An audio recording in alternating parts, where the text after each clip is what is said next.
Hello guys, welcome back to our channel RG shorts 121-এ আপনাদের সবাইকে স্বাগত জানাই। আশা করি আপনারা সকলেই ভালো আছেন, আমরাও খুব ভালো আছি। আজকে একটা নতুন রেসিপি নিয়ে চলে আসলাম, কচুরলতি। ছোটো মাছ দিয়ে কচুরলতি রান্না হবে। তো রান্নাটা কিভাবে হচ্ছে আপনারা সকলে দেখতে থাকুন এবং সঙ্গে থাকুন।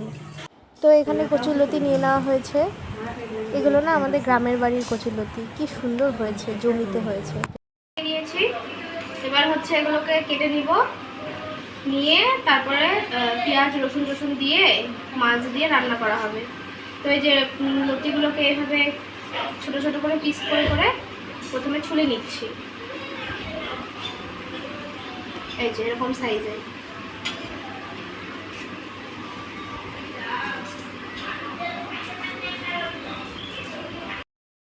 তো এই যে কচুরলতিগুলো ছোলা হয়ে গেছে, যেগুলো একটু মোটা ধরনের কচুরলতি ওগুলো মাঝখান থেকে ছিঁড়ে নিতে হবে, তাহলে লবণ টবণ ঢুকতে সুবিধা হবে, তেল মশলা ঢুকবে।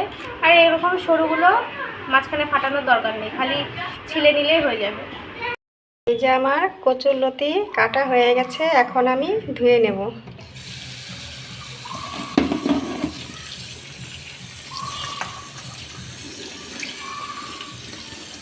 এইভাবে সুন্দর করে ধুয়ে নিতে হবে।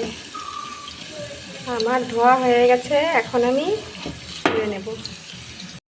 এই যে আমি সব নিয়ে নিয়েছি, পেঁয়াজ কুচনো নিয়েছি, রসুন নিয়েছি, কাঁচা লঙ্কা চিড়ে নিয়েছি, তেল নিয়েছি, হলুদ নিয়েছি, লবণ নিয়েছি, পুঁটি মাছ ভেজে নিয়েছি।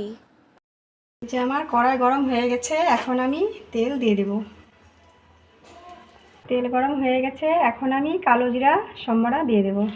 এখন আমি পেঁয়াজ কুচনো দিয়ে দেবো, রসুন দিয়ে দেবো, কাঁচা লঙ্কা দিয়ে দেবো।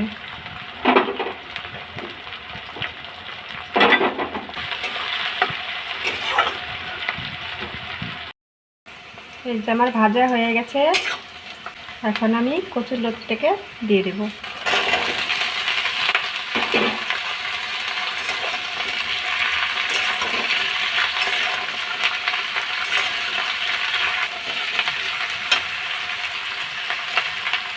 এই যে আমার ভাজা হয়ে গেছে, এখন আমি লবণ পরিমাণ মতন দিয়ে দেব, এখন হলুদ দিয়ে দেব।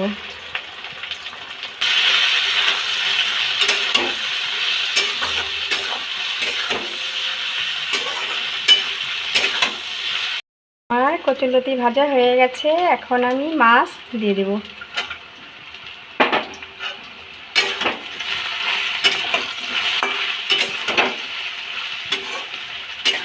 অল্প করে চিনি দিয়ে দেব।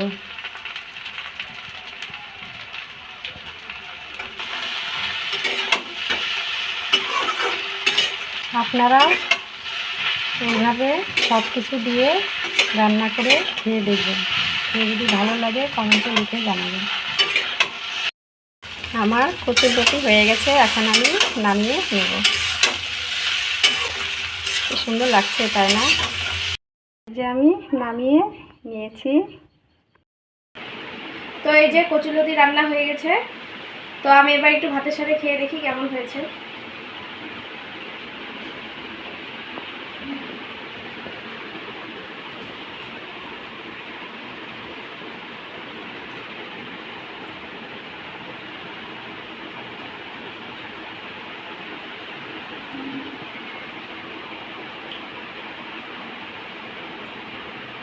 মাছ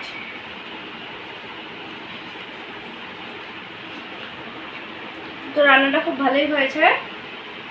আমি আগে কচুরলতি খেতাম না, কিন্তু এইভাবে রান্না করা যখন মা দেখলাম তখন খুব টেস্টি লাগে, তো তাই জন্য আমি এখন খাই। আগে আমি এরকম কচুরলতি খেতামই না বলতে গেলে।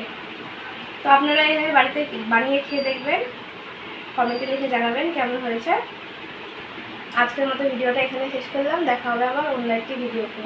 ততক্ষণের জন্য সবাই সুস্থ থাকবেন, ভালো থাকবেন, টাটা, বাই বাই।